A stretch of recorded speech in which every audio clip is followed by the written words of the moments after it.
So the standard personality models that produce the big five, extroversion, neuroticism, agreeableness, conscientiousness, and openness, they were derived sort of with a primitive AI, that's a way of thinking about it, that looked for patterns of description across huge corpuses of linguistic data. How do people talk about each other? It turns out they talk about each other using 5 dimensions, and those are the dimensions I just described. But the people who derived the big five didn't use evaluative descriptors. They threw anything out that looked like a value judgment. So for example, you might say of someone, he's a good person, and you might say of someone else, he's a malevolent person. Those descriptors weren't included in the big five corpus because they were trying to derive a model of normative personality. Okay, so, but that meant that the pathological personality wasn't encapsulated or well defined. Now, this guy Robert Hare, who worked at University of British Columbia as world's leading authority on psychopathy, and he interviewed hundreds and hundreds of psychopaths and was always fooled by them, by the way. And then he had a student, Dale Paulus, who works at UBC, and Paulus developed a model of personality that was based on pathology, like on the dark side. And he called that the dark triad. Machiavellianism, that means Machiavellian is someone who, so let's say, if I was Machiavellian in our discussions, what I would have done was think, before I came here, I thought, well, you know, what can Joe offer me? And then I'd think, well, how can I play Joe with my language so I'm most likely to get what I'm, you know, the narrow, impulsive, selfish thing that I'm aiming at right now. So that's how a Machiavellian operates.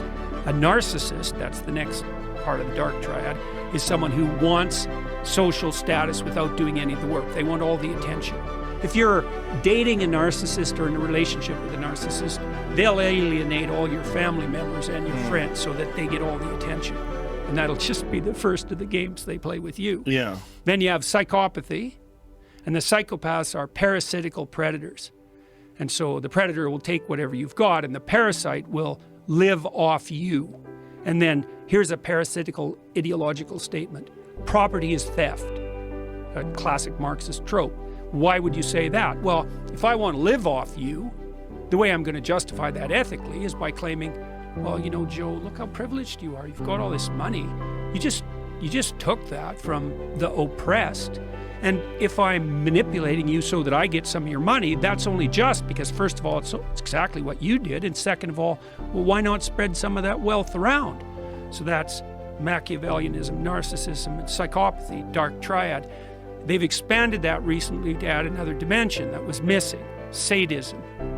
And the sadist takes positive delight in causing pain to others.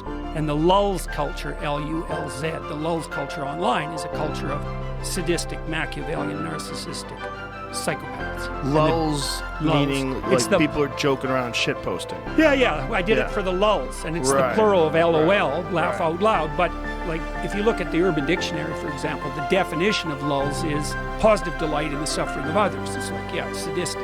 And bloody well, social media just facilitates, like, I never thought of lulz as being sadistic. It's in and of itself, it's not a sufficient marker, right? You have to have like 6 or 7 things going on before it's clear that you're manifesting this underlying tetrad of personality traits. Like if you use the odd acronym and you're throwing out a joke at someone, this is a habitual pattern of doing nothing but provoking people online and using deception and lies to do it to attract attention to yourself. You know, it has to be a very consistent pattern.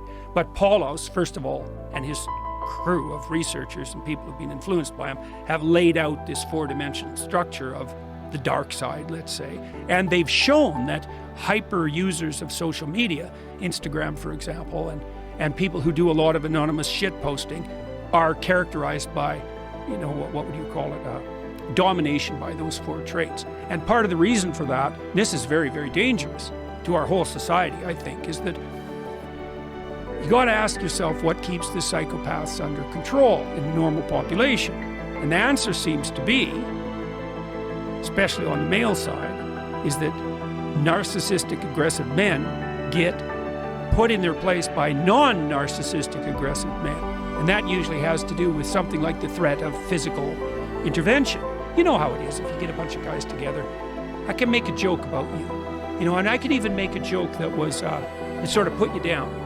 But the joke would have to be funny, you'd have to have the opportunity to reciprocate, and you'd have to believe that I was doing it in good spirit.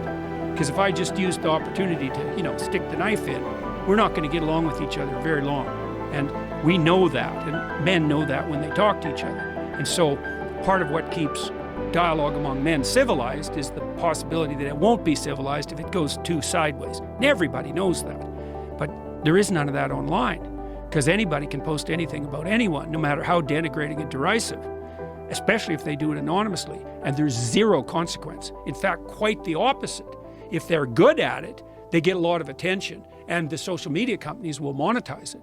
And so not only is it not inhibited, it's actually facilitated. And this isn't a trivial problem, because if the psychopaths multiply enough, they take the whole society out. So I think virtualization enables psychopathy. And it's worse than just the trolling bit. That's bad enough, because it pollutes political dialogue and it makes everyone think that everything is more unstable than it really is. But online criminality is actually a terrible plague. I don't think there's an old person in North America who isn't being targeted by some gang of psychopaths who's, documented all of their interests and their locale, and who knows how much money's in their bank account, and who's doing everything they possibly can at every second to leverage access to it. That's just happening continually.